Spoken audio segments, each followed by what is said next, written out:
Yeah. Yep, Yep. yep, yep. So, Grandpa Jack. Uh-huh.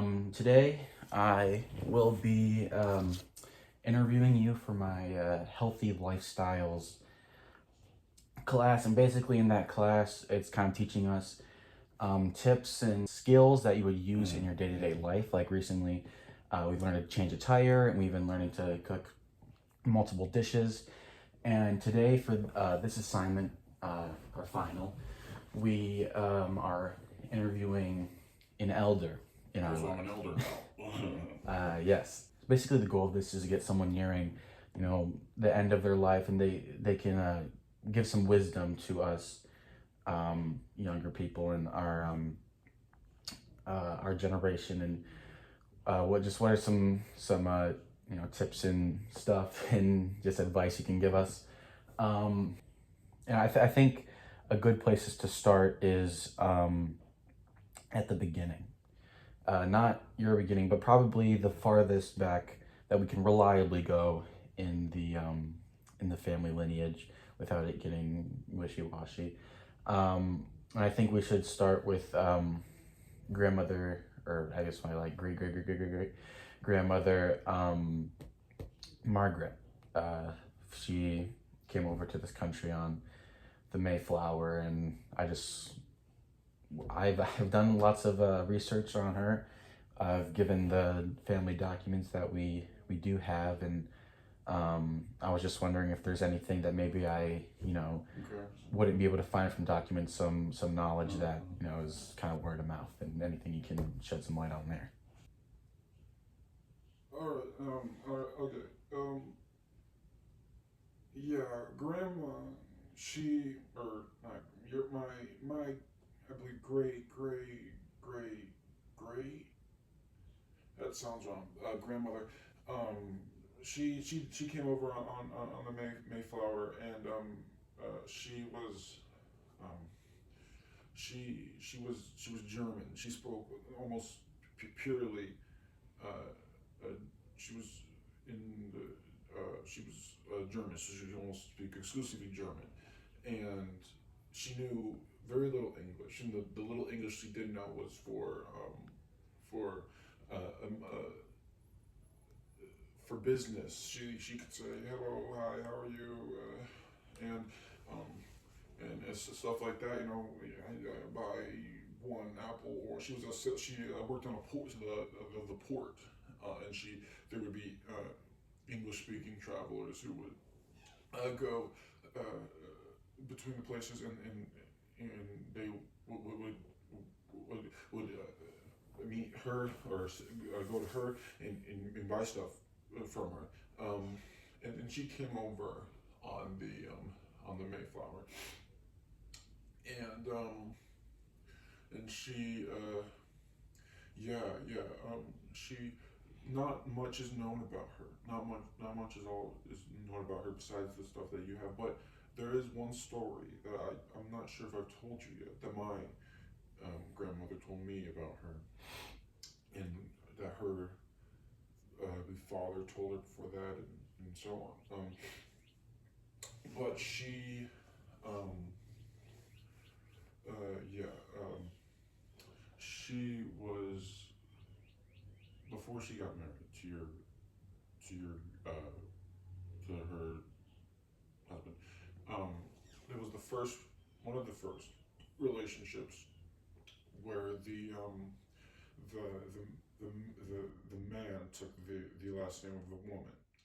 Um, and there was not a lot of documentation at this time because they did it secretly. So they on all the paperwork they did legally, it was the last name, but they used the web last name for that. So but so yes, that's where the lineage kind of starts from. In that particular, um, she she uh, she she's kind of what we all look up to in the family. At least the older generation. I know your father has reservations about her, and yeah, she wasn't maybe the best person, not politically correct, if you would say, um, but she, I do respect her in just the what she did for us in starting anew in this country. Yeah. As I understand it, you had a kind of a turbulent upbringing. Can you possibly shed some light on that? Yeah, my childhood was kind of rough. My my mother died, or not my father died when I was 2 years old, and then my mother had passed, or the mother that not my biological mother, but the mom that raised me, she died when I was 6 years old. So, and I do have an older brother, or yeah, I have an older brother. So he was the one who took care of us until I was able to take care of our little sister who was 5 years younger than me. So that's where I learned everything I knew about what it meant, how to care for a family, and how to deal with stuff on your own. I don't exactly like to look back on those times because I regret a lot of things, but I've come to accept what it what it is, or what it means to be, what that it's I accept that it's not my fault, and I was put in that scenario, and it's not my fault that I did a lot of bad things, and that my sister turned out the way that she was, and I loved her. I love my family, and I would do anything to change it. But I've come to terms with I'm not able to change anything that I did back then, and even if I could, I don't know what that would mean for you know the rest of the family and everything else. Could tell me a bit more about your first job? That would be that'd be good.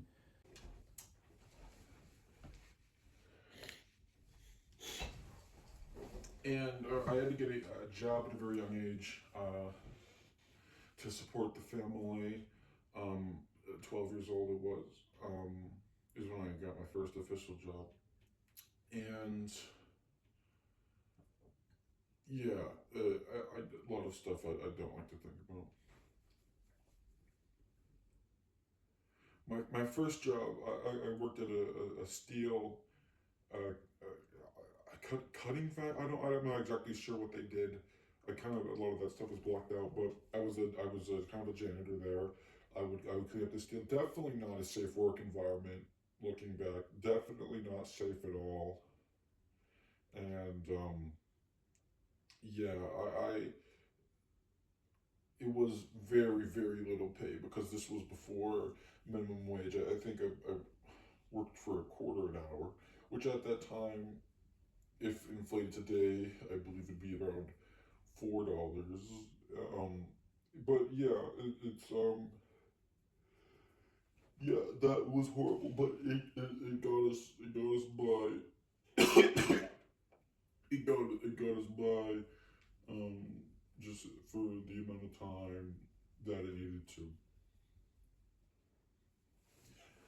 Advice I would give to young people going to jobs: find something that you love and experiment. Because I definitely do not want to work at a steel mill. That is not something that I enjoyed a lot. Um, that was not a passion, and so every day was kind of like hell. But I didn't know any better. And if I could go back, I would pick something that you know possibly would have fit me better and could have taught me skills. You want to pick a job that will accentuate skills that you have in the future, and that for the job you want in the future. And um, so if you want to be a mechanic, do something, um, work at AutoZone or something. I don't know, but Find what you love, experiment. Because even if you think you want, to go into cars, you might actually want to go into construction or in my case, acting. Anything could possibly could go. So just experiment and find out. You're still young. You still have lots of time to find out what you love, and don't be scared. Just do it. Just try it. Whenever you start questioning yourself, just go 3, 2, 1, and do it. That's my advice. I want to talk a a little bit about your romantic relationships when you were around my age, and what that was like. What was your first real girlfriend, if you will? Yes, I met um, my my first girlfriend was probably the real girlfriend was at 16 years old. By this point, my brother had gotten a stable job, so I didn't have to work as many hours, so I could have more leisurely activities, do more leisurely activities, and so this girl, Jane, I believe her name was. I really couldn't care for her anymore. Um, I wasn't at school at this time. We met at the market. Um, I had to get potatoes for this meal. My brother was, I think it was potatoes. It could have been something else. And she was working with her father with something. I'm not sure, with something. Um, and I met her, and she seemed very interesting. I didn't like her at the time. I don't think I was in love with her. She was just a girl, and she was there, I think that's what a lot of kids happen these days. They just see a girl, and the girl shows even most minute form of interest in them, and they fall head over heels for them, without ever even considering what this person might mean for them. And um, yeah, it lasted about 6 months, I want to say. All those romantic movies at the time made me feel like I was, one of the characters in there. But I really wasn't. We had a very rough relationship. She was not for me. Um, uh, yeah, yeah. If I'm remembering this correctly, um, you met Grandma right before you were shipped off to Vietnam. So can you tell me a bit about like how you guys met and how you reconnected after Nam? I met, I met my wife. Um, I met my my wife, your grandmother. Um, she was working at the office. I think it was an office where you would sign up to you would enlist for Vietnam. This was before I knew really anything about the military. I mean, I didn't have a good education. I knew the basics of World War I and II and various other conflicts that I had read about independently, but I did not realize what kind of war or what even. I couldn't point out Vietnam on a map. couldn't point out, you couldn't I couldn't do that. And so I signed up, and she was working there, and she was the most gorgeous girl. Oh my goodness! And she was funny. I forget the joke she made. With my memory not deteriorating throughout these years, I couldn't remember this joke that she made, but it was so funny, and I instantly fell for her. And we kind of started dating, but then I got shipped off, and I couldn't stop thinking of her. And we would write each other, and I can show you some of the letters that we have of just how deeply in love we are, and how deeply in love we are to this day. And yeah, she was amazing. And when we reconnected after Vietnam, have you ever seen that one photo taken, I believe, after World War II, after the troops came back from World War II, of that guy kissing the girl? Um, when they came back. That was basically what we did. What we were like. We just loved each other. Um, yeah, yeah. I would not have been able to get through that war without her. And I wanna kind of touch back a little bit on Vietnam. You uh, enlisted. You like willingly signed up for it. And I know a lot of the soldiers at that time in that particular war did not want to fight that war, and they saw it as kind of a useless war that they were fighting. So how did that affect your experience dealing with those people and their different perspectives, and also just the war in general, and how you took that? Yeah, Vietnam. I wanted to sign up for Vietnam because I don't even know why. I had nothing else to do in my life. My sister was able to sustain herself at that point. She also didn't go to school and she had a job and she was able to sustain herself. And I just thought, hey, my country, the propaganda worked on me. The propaganda worked on me, as they say. I was one of the young, yeah. Um, and when we got shipped off there, I had more than half of my platoon was not happy with the circumstance, and they did not enjoy it at all. And not saying you would enjoy war, but they didn't even like. They were so pessimistic about everything. And I don't blame them. Looking back, I mean, I was cynical at the time about them, but looking back, I completely understand. I wouldn't want to be thrown into that sort of conflict that we really gained did nothing from. And they saw that at the time it was seen as useless. I didn't see it as useless at the time, but my um, my what's the word? My my not teammate, but what was it? Just my the people in my platoon. They what was I talking about? They didn't see it that way, and yeah, so it was just it was difficult for sure, and yeah, it was yeah. I loved some of it and I hated most of it. I mean, I still have PTSD. I still have to take medication, and going back, I wouldn't do it. But you know, I don't. If I would have met my wife otherwise, and he wouldn't be born, and Tommy wouldn't be born, and yeah, just a lot of that stuff. Yeah.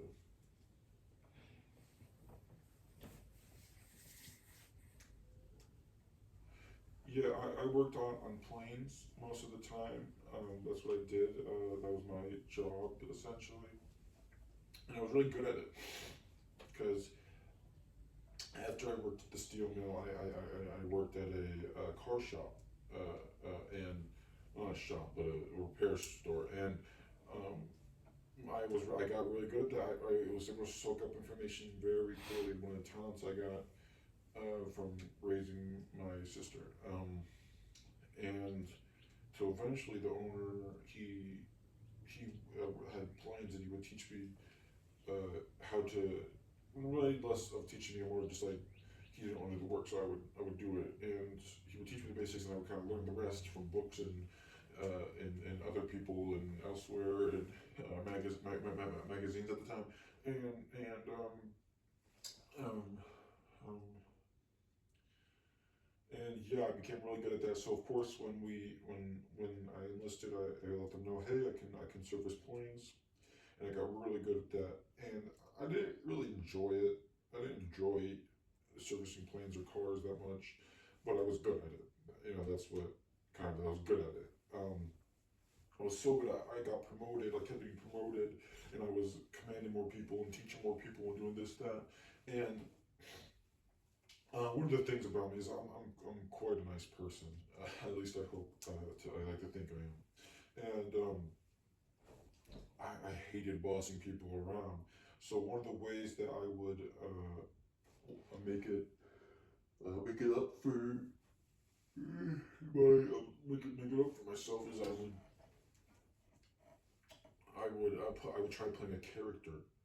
And so when I was like hurting these people, maybe their feelings or emotions or whatever, I would play this character, and I would play this character so I could not feel bad about it, and I became really good at acting and becoming a character. So when I got out of war and um, the so when I got out of war, um,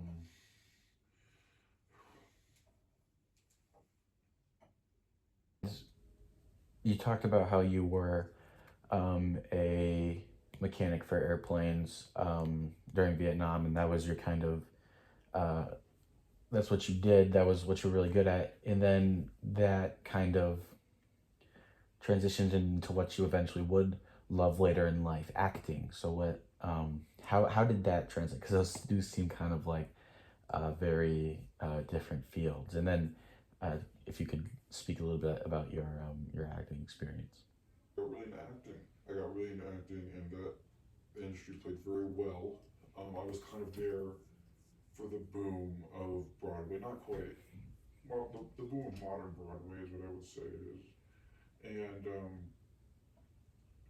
modern Broadway, and like, it's hard to explain to someone who might not be as educated, but it's the I was some of the first actors on many of the stages that are used in Broadway today. I performed in the same Yeah. theater that they did Hamilton. If you've heard or seen about that one before, obviously many years before Hamilton became a thing, and yeah.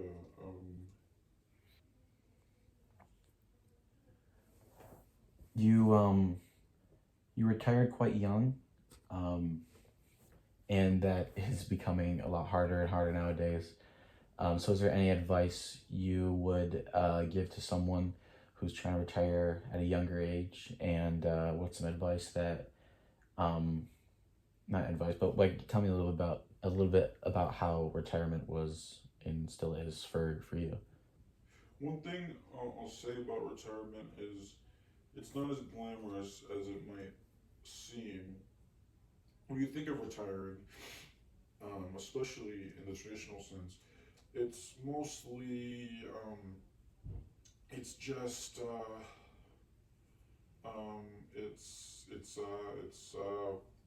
you think that you're not going to work again ever in your life, but that's not true. Especially for when you are retiring at such a young age. When you retire at a young age, you kind of stop doing. It's less of stop doing work forever and more of start doing the things that you enjoy that you want to be able to do if you were burdened by work or whatever. And acting, I already liked acting in the first place, but it was getting quite boring, especially when I quit because it was just getting boring. And so I retired. And I started building. I really I had to stop most of my I that's just what I feel like I was more meant to do. I didn't. I stopped doing acting, and I just wanted to start building again, like I did when I was younger and would play. And so yeah, it's you. If you want to retire, just don't just do nothing with your life and sit in a home. To me, that's not living. That's cruising. That's on autopilot. And I mean, that's for some people, but definitely not for me. I mean, our family's a very ambitious group of people, and we work very hard. And to see you, Nathan, if I ever see you in a retirement home and you're doing nothing with your life, I'm gonna be disappointed. Obviously, I'm gonna be dead by that point, but I'm gonna be looking down on you, and I would be disappointed. So please do something with your life after you get to that age. Please don't just let it sit out, and yeah, just don't, you know what I mean. The the last question I want to ask you, um, and this is the big one. What is one piece of advice you would give to me slash my generation, um, for just life in general and wanting and living a successful and fulfilling life? The one piece of advice that I've learned that I've gained throughout the years and my father, yeah, my father, um, he was a, my father,